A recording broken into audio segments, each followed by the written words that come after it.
matagal kaming magkasama. Alam nyo, higit pa sa tatay ang turing ko sa kanya. 1998, una po akong nanilbihan sa kanya hanggang 2022. Kahit senador na po ako, sinasamahan ko siya hanggang sa huling araw ng kanyang termino. Sumama po ako hanggang makauwi siya sa bahay niya nung June 30 of 2022. Alam ko yung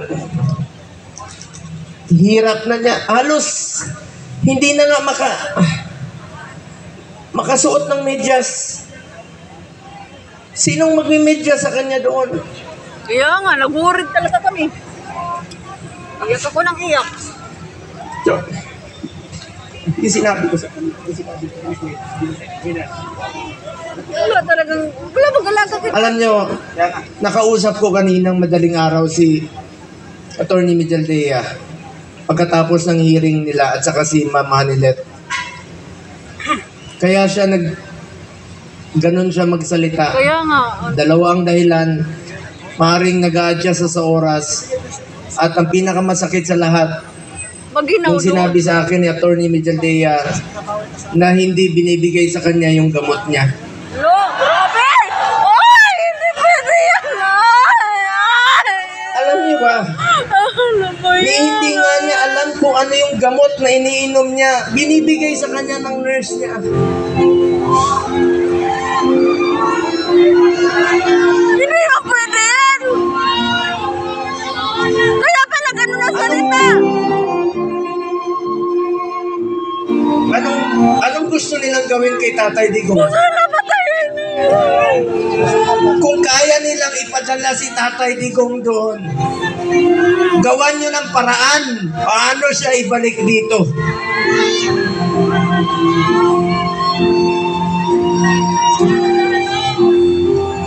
Gusto nyo basahin ko yung mga medisina niya? O, basahin mo na, Senator.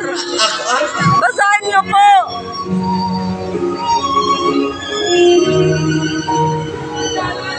Minsan nagtitwitch yung kamay niya, sabi ni Bingbong kahapon.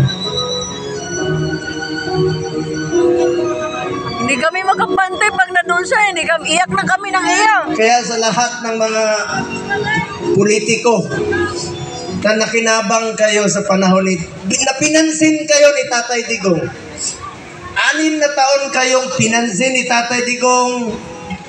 Yung iba dyan, pinupuntahan pa namin yung birthday. Makakatulog pa ba kayo?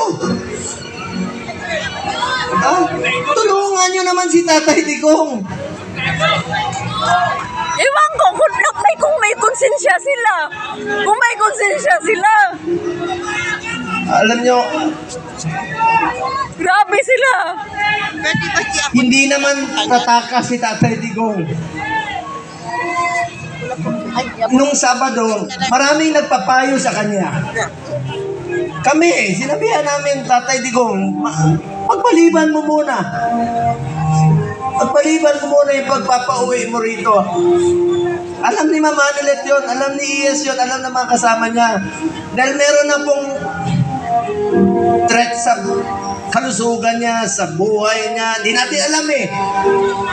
Pero mas pinili niyang umuwi at harapin. Ibig sabihin nun, hindi tataka si Tatay Digong. Hindi tatakbo si Tatay Digong na hindi na nga niya kaya tumakbo. Nakasungkod. Kaya nga. Kaya pa ba niya tumakbo? Mga politiko, nananawagan ako sa inyo. Pinansin namin kayo sa 6 na taon, hindi namin kayo pinabayaan. Tulungan niyo naman si Tatay Digong. Tulungan niyo naman. Nangungulila lahat. Alam niyo, hindi. Pagdating niya, ako mismo, meron na akong pass para sunduin kasama ko yung 3 doktor niya. Then schedule po siya magpa-check up sa Cardinal Santos. But, bagamat since 2022, Hindi na kami alam niyo, 1998 hanggang 2022, halos araw-araw kami magkasama. 360 days, out of 365 days, magkasama kami. Noong 2022, may trabaho na po ako bilang senador, hindi na ako nakakasama sa kanya. Pero hindi ko po pinapabayaan yung medical niya dahil yun po ang pinangako ko sa kanya hanggang sa pagtanda niya, hanggang sa kamatayan niya, hindi ko po siya iwanan. Lalong-lalo na po sa medical.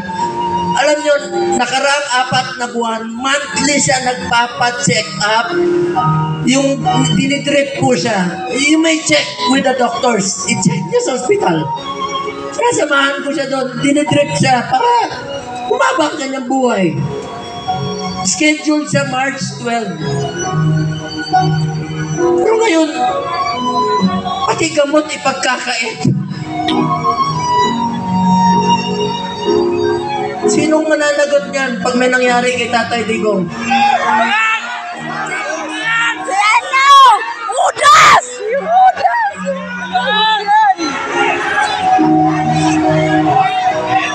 February, umpisa nung December, dyan sa Cardinal, sinamahan ko siya. Kasama si Ma'am Hanilet. Enero, bumalik uli kami. Pebrero, bumalik uli kami. March 12 po siya schedule uli. Para sa pagpapagamot niya. Pinagkait nila. Pati gamot. Maginaw pa naman ayaw to. ibigay sa kanya. Alam niyo, wala siyang sinelas. Naku, ginoo ko. Pati sinelas. Pati sinelas niya, wala. Nakapaa. Oh, Hindi namin pag-uusap, nasa aeroplano. Sabi ni Bingo, Atty. Major Dea, nakapaa siya. Tatay, wawa. Buti na lang, may nagsuot ng kanyang suot kahapon. Walang jacket. Hindi niya kaya, ang lamig doon. Oo nga, Europe yun eh. Alam niyo, salamat sa piloto niya. Isang co-pilot doon. Binigay niya yung kalo niya kay Tatay Digong dahil alam nila malamig. Malamig Europe yun eh. Binaba siya sa stretcher, mag-isa siya. Hindi alam ni Major Dea saan siya dinala. Kawawa si tatay, uy. Alam ko, Manila, nakausap ko si Kitty kahapon. Alam niyo, bilib ako kay Kitty. Sa murang edad na 20, dapat hindi siya kasama sa politika. Dapat nag-aaral siya ngayon. Pero sinama siya sa dumi ng politika. Tinawagan ko siya kahapon. Sabi niya, ninong niya ako eh. Sabi niya, Ninong Bong. Hindi ko mapigilan umiyak. First time ko umiyak talaga. Na kausap siya. Sabi niya sa akin, Ninong, ikaw na muna ang tatay ko. Wala na akong tatay. Murang edad. Pero tapang si Kitty ah. Sobrang tapang ni Kitty. Sabi niya, Ninong, be strong. Be straightforward. Ito yung taon na magkakala ang Pilipino. Mag-isa tayo kay Tatay Digong. Nakikiusap po ako, manghina po tayo. Huwag